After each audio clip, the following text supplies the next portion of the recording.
have any idea how much power is needed to spin these 28-inch wheels. Holy shit.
Alright guys, welcome back. This is episode 3 of the best mods to do to your Silverado. Episode 1, we started right off the bat, we installed a 3200 stall from FTI. That's probably the mod that makes the biggest difference, is probably a torque converter. Followed up after that, we did, on episode 2, long tube headers and off-road white pipe, which got rid of the cats. And here in episode 3, I didn't get a chance to actually record the install, but like I said, we did a cam.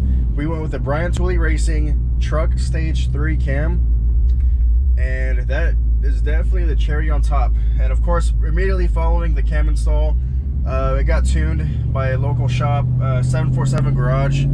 I believe their shop is in, it was in Manville, now might be in Pearland here in Texas. But yeah, so I went ahead and did the cam. I slapped on the coulter intake. I, decided the coulter intake didn't need an entire video just for an intake. I mean, it's just, you just slap it on real quick. It's not a big deal. But this camshaft, man, yeah, it makes such a difference. It's incredible what a cam does to an LS engine. And I think why it's such an improvement is because the LS engines have such great flowing heads from the factory. So when you install an aftermarket camshaft, more duration, more lift, it takes advantage of the well-flowing heads, and it just adds so much power. It's ridiculous.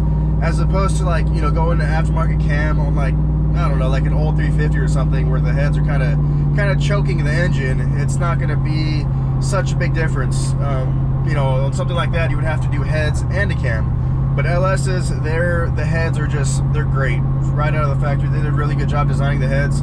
So they respond really, really good to an aftermarket camshaft. And so there's probably more camshafts out for LS engines than for any other engine in the freaking world, probably. It's insane. But TOOLEY, just probably in the last couple years, it's probably been 3 or 4 years, I don't know, but they came out with this lineup of BTR truck cams, and that lineup has been my go-to for a lot of my past and recent cam swaps. And the reason for it is they're all designed to use factory LS3 or LS6 valve springs, because all the cam profiles, the lift is no greater than 560, and the LS6, LS3 valve springs, some people say they're good up to 570, but for sure 560. And all the cams, there's a stage 1, stage 2, stage 3, I believe there's even a stage 4. They all stay below that lift range of 560-ish. It's just the durations get larger and the lobe separations change a little bit. But yeah, they're really great. They're an economic way to cam your LS or truck. They're not just for trucks. You can stick those cams in anything. There's a lot of positives about the BTR truck cams. All right, like I said, since you're able to use the factory LS3 springs, the springs are good for, I don't know, forever. I mean, how long are LS3 valve springs good for an LS3? You pretty much don't ever think about replacing them as if they're a maintenance or wear and tear item. What people don't realize is when you get these double spring valve springs, or these really stiff beehive springs or whatever, they're not good forever. You actually suggested to change them out every, depending on what kind of springs, like 10, 20, 30,000 miles. They don't last forever. You're actually supposed to change them out, but you don't have to worry about that using a factory GM spring. They're good. Since, you know, the cam isn't very aggressive, the lifts aren't very high, you can get away with factory valve springs. And a general rule for me is, if a cam is small enough to use the factory valve springs, then you're good to go with using factory push rods, given that they're not worn down on the tips. As long as the push rods look good, you're good to go to reuse it. But once you get a cam big enough to need something bigger than an LS3 valve spring, then you should go ahead and get aftermarket hardened push rods. It's a good idea to do that. But yeah, these truck cams, they don't put out as much power as like a higher lift cam, but what trucks need, they need low and mid-range torque to get their big butts, you know, up and going. They help a lot with the low and mid-range. They have a lot of torque, and they're just great. They're perfect for trucks, and even they were good in cars as well. You know, like I said, they're not just for trucks. I've used the BTR truck cams in 2 or 3 cars, and with great results. So yeah, drivability is great.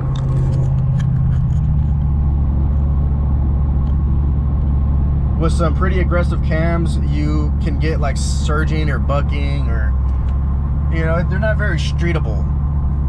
But this stage 3 cam drives great. It does have a 3200 stall, so that does help a lot.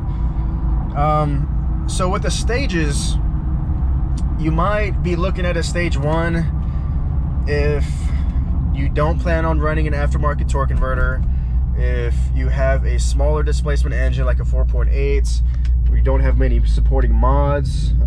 Basically, the higher up in the stages you go, yeah, they give you more power, yeah, they sound better, but they're going to sacrifice low end torque and basically put your power up a little bit higher in the RPM range.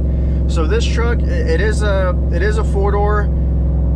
That's why I definitely recommended to get at minimum a 3200 stall. So that's why it's cruising at about 2500 RPMs as I'm getting up to speed. But as I get to wherever I'm gonna be cruising at, the RPMs drop as the converter locks up.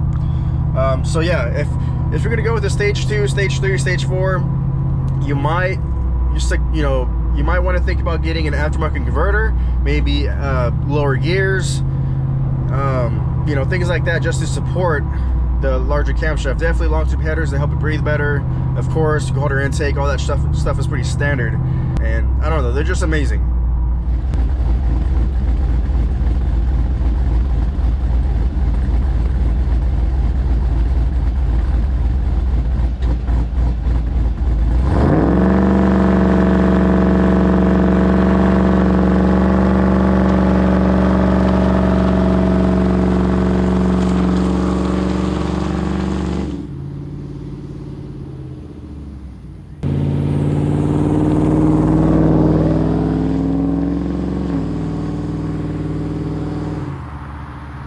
I thought I would update you on my garage.